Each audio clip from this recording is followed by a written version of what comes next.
Përshëndetje miq, ju përshëndes si gjithmonë unë Mimoza Elezi dhe përsëri sot jam me ju me vazhdimin e leximit të librit Kanuni i Labëris i përgatitur nga profesori shekullar Ismet Elezi, të cilit ju uroj jetë të gjatë dhe shëndet të plot. Deri tashmë kemi parë 5 kapitujt e parë dhe do të vazhdojmë me kapitullin e 6. Deri tani kemi parë qëllimin, kemi parë rregullat, kemi parë se si kanë ndikuar kanuni në ato kohë kur nuk kishte kushtetutë shtetërore dhe nuk kishte shtet. Kemi parë mbi mikpritjen shqiptare, mbi besën e dhënë, mbi zakonat dhe traditat të cilat janë ruajtur në bazë të kanunit, dhe sot jemi në pjesën e 6, pra jemi në kreun e 6, ku është njësitë tokësore vendore, ku do të shikojmë fshatrat, mahallat e tjerë e tjerë. Kreu i 6, organizimi tokësor e shoqëror parashtetëror në njësitëve të qeverisëse. Neni 51, njësitë tokësore. Njësitë tokësore të qeverisjes vendore janë 1. Mahalla, pra qeta, 2.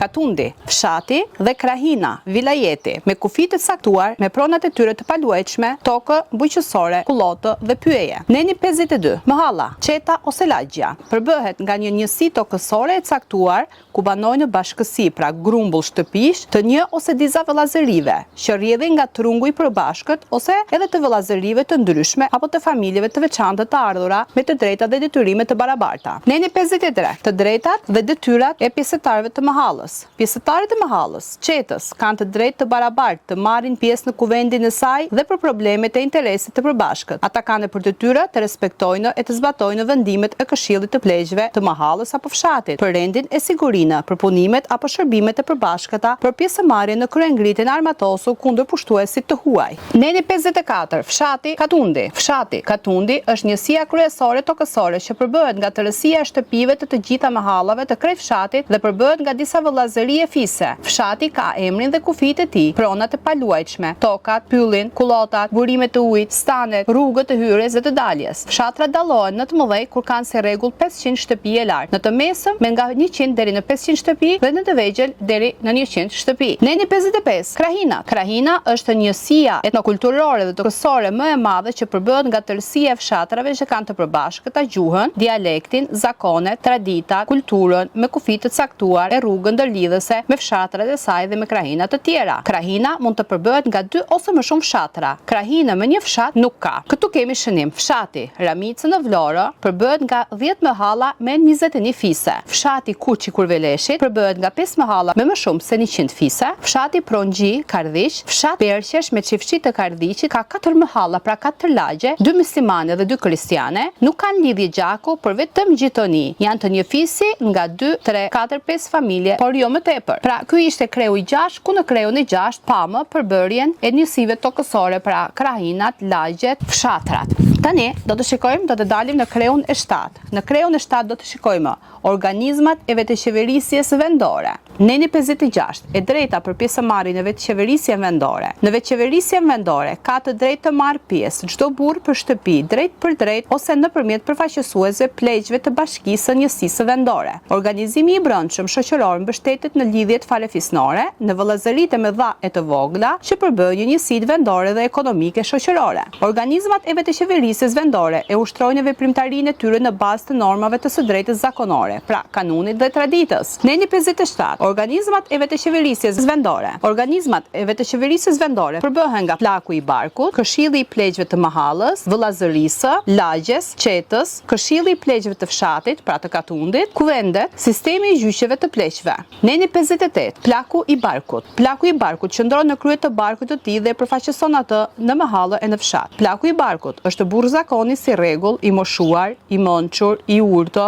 i ndershëm, i drejtë, që gëzon respekt e nderim nga barku i tij. Neni 59, të drejtat e plakut të barkut. Plaku i barkut, kur shikon se një person, a shtëpi, familje nga barku i tij nuk ecën në udhë të mbarë, shkel zakonin, ka të drejtë të ndërhyjë vetë, të vërë rregull, të këshillojë e qërtojë kryefamiljarin të zotin e shtëpisë për sjellje jo të mira të pjesëtarit të familjes së tij. Plaku i barkut kujdeset vazhdimisht për mirëkuptimin dhe forcimin e marrëdhënieve të mira ndërmjet njerëzve e familjeve të barkut për parandalimin e mosmarrveshjeve të grindjeve dhe ndërhyn për të pajtuar. Veprimtaria e tij ushtrohet plotësohet vetëm në bazë të kanunit dhe të drejtësisë popullore. Neni 60. Detyrimet e plakut të barkut. Plaku i barkut është i barabartë në detyrime si gjithë pjesëtarët, pra burrat e tjerë të barkut të tij, veç se ka nderim e respekt prej tyre. Plaku i barkut ka për detyrë të mbrojë nderin, të drejtat dhe interesat e barkut të tij në mahallë, në fshat e kudo gjetkë, sipas kanunit. Në punën e barkut, në punët e barkut të tij nuk lejon të përzihet plak zakoni apo njeri i barkut tjetër. Plaku i barkut i kryen detyrimet pa shpërblim nga pjesëtarët e barkut, veç urimit pa çfaqjen e bardhë. Neni 61. Këshilli i pleqjve të mahallës, vëllazërisë dhe xhetëve. Këshilli i pleqjve të mahallës përbëhet nga burra zakoni, përfaqësues të barqeve të vëllazërisë, kur mahalla ka disa barqe vëllazëri, por nga një numër i caktuar, 5-7 veta, me cilësi normale si ato të plakut të barkut.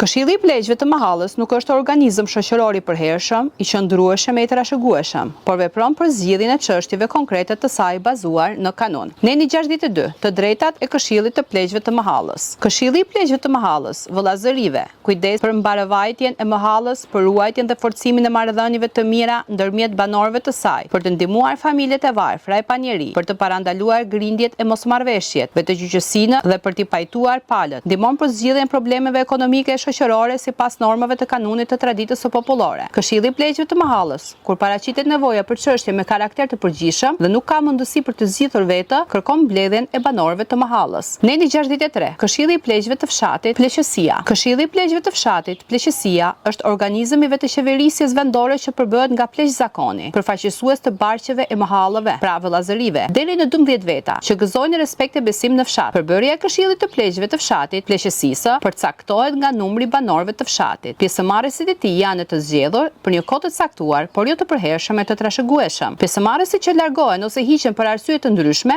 zëvendësohen nga përfaqësues të tjerë të barqeve apo vëllazërive përkatëse. Neni 64. Të drejtat e këshillit të pleqjve të fshatit. Këshilli i pleqjve të fshatit, pra pleqësia, si organizëm drejtues e zbatues, ka të drejtë të marrë masa për sigurinë e qetësinë e banorëve, për mbarëvajtjen e punëve në bujqësi e blegtori, për mbrojtjen e pronës së përbashkët, për të ndihmuar familjet e varfra e panjeri, për parandalimin e konflikteve të mosmarrveshjeve midis familjeve, vetëgjyqësinë, si dhe të bëjnë pajtimin e palëve të konfliktit sipas kanunit. Këshilli i pleqjve të fshatit ka të drejtë të administrojë pronën e përbashkët, të vjel të hollat nga shitja e kullotave verore apo dimërore, apo burimeve të tjera të ardhurave financiare. Këshilli i pleqjve të fshatit, pleqësia, ka të drejtë kur e shet të nevojshme për zgjidhje e çështjeve konkrete të rëndësishme, të kërkojë mbledhjen e kuvendit të burrave të fshatit. Neni 65. Detyrimet e këshillit të pleqjve të fshatit. Këshilli i pleqjve të fshatit, pra pleqësia, ka detyrime të barabarta si të gjithë pjesëtarët e tjerë të bashkësisë të veprojë sipas kanunit. Këtu kemi edhe një shënim. Nga gjysma e parë e shekullit 20, pas krijimit të shtetit të pavarur shqiptar, këto organizma gradualisht u zëvendësuan nga pleqësia e zgjedhur me vota nga banorët e fshatit, e drejtuar nga kryeplaku. Pleqësitë veprojnë në bazë të ligjeve të shtetit, por për zgjidhjen e çështjeve konkrete i referohen edhe kanunit, siç veprojnë qeveria e Vlorës në vitin 1913. Në përbërjen e pleqësisë, si rregull, zgjidheshin njerëz nga parasia e vendit dhe kryeplaku e pleqësia merrni shpërblim nga të ardhurat e taksave dhe shitja e kullotave verore e dimërore.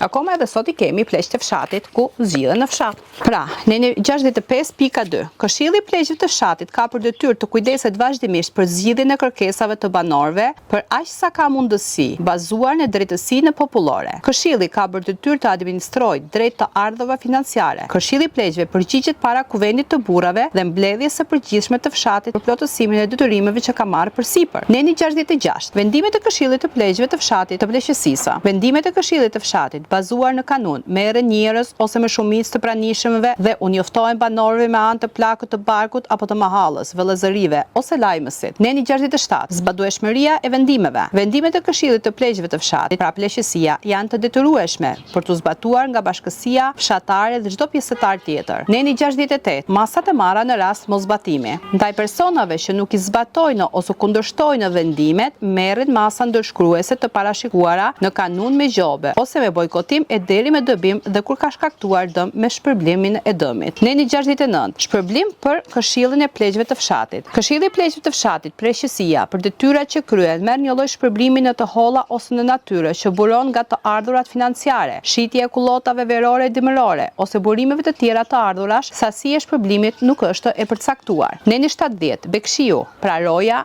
pojaku. Bekçi quhet ai që caktohet nga këshilli i pleqjve, pra pleqësia, dhe merr përsipër ruajtjen e arave, kopshteve, vreshtave, të mos dëmtohen nga njeriu, bagëtia apo kafshët e egra, të kafshëve të egra e të buta, për mbajtjen e rregullit e të radhës, së përdorimit të ujit për vaditje, si edhe për ruajtjen e rendit, kontrollin e kalimtarëve e tjerë. Pika 2. Si roje bekqiu, caktohet një burr i varfër, por edhe i shkathët. Neni 71. Shpërblimi i bekqiut. Bekqiu për punën që bën shpërblet në natyrë me bereqet ose me të holla në vit me një sasi të caktuar nga këshilli i pleqve, nga pleqësia. Neni 72. Përgjegjësia e bekqiut. Për çdo dëm që bëhet në ara, kopshte, vresht dhe nuk zbulohet fajtori, pronari detyron bekqinë të paguajë sipas çmimit që bëjnë çmuesit dhe vendimit të pleqve. Bekqiu nga ana e tij ka të drejtë të hetojë e të zbulojë dëmtuesin dhe të kërkojë prej tij zhdëmtim si edhe gjobën. Neni 73. Zënia e kafshëve në dëm. Bekqiu i që i zë kafshët në dëm, i lidh dhe i njofton këshillin e pleqve, i cili vendos të ngarkojë kanosierët, pra çmuesit, dhe pas çmimit të tyre merr vendim që pronari ose çobani të shpërblejë dëmin sipas dëmit, ku përfshihet edhe gjoba. Ato që jetojnë në fshatrat në malësi e dinë shumë mirë që dikur deri në kohët e fëmijërisë tonë, pra në vitet 1980-1990, komshit janë zënë edhe për një pulë se u fut pulat e grurit dhe më hëngri grurin tim. Neni 74. Çmuesit, kanosierët, bëjnë çmimin e dëmit në ara nga gjëja e gjallë dhe ja paraqesin pleqve për të vendosur. Këshilli i pleqve ngarkon 2-3 djem për të siguruar ekzekutimin e vendimit të dëmshpërblimit për dëmin e shkaktuar në arën e tjetrit. Neni 75. Kanusia, pra gjoba. Pasi jepet kanusia gjoba nga këshilli i pleqve të fshatit, çdo plak barku ose mahalle, çete apo lagje dërgon nga 2-3 veta nga barku ose mahalla për t'i marrë fajtorit gjobën me natyrë 1, 2, 3 dhen apo dhi. Po që sa i kundërshton, i caktohet dyfishi i kanusisë dhe mblidhen disa burra nga mahalla apo fshati e ja marrin forcërisht. Neni 76. Neni 76 është neni i fundit i kapitullit të 7 dhe thotë ekzekutimi i vendimit. Për ekzekutimin e vendimit të gjobës, këshilli i pleqve të fshatit cakton 2-3 djem të cilët detyrojnë personin të shlyejë gjobën e caktuar. Pra ky ishte kreu i 7 i kanunit të Labërisa. Në programin tjetër do të shikojmë kreun e 8 ku janë kuvendet. Por siç sipas kanuneve që pikërisht në dorë kam kanunin e Laborisë, në programet e tjera do të jenë dhe kanunet e tjera, po shikojmë që ato rregulla që ka pasur kanuni deri në kohën e sotme, megjithëse Shqipëria është bërë shtet dhe kemi pasur kushtetutën tonë, por në shumë vende dhe fshatra janë zbatuar ligjet e kanunit dhe në disa fshatra akoma edhe sot për një kundërvajtje ose një mosmarrveshje, njëri leton se sipas pleqjeve, sipas pleqësisë, sipas kanunit të pleqjeve, kjo kështu. Akoma edhe sot ku kemi kushtetutë, njerëzit mundohen që të shkojnë në bazë të kanuneve. Mirupafshim në kapitullin e 8 me kuvendet. Do të shikojmë në kapitullin e 8 se si kanë funksionuar kuvendet. Çfarë të drejtash kishte kuvendi, çfarë vendimesh merrte kuvendi, gjithçka që do mbaj kanuni. Rrini ndjekje dhe faleminderit për ato që më përkrajnë duke shpërndar videot.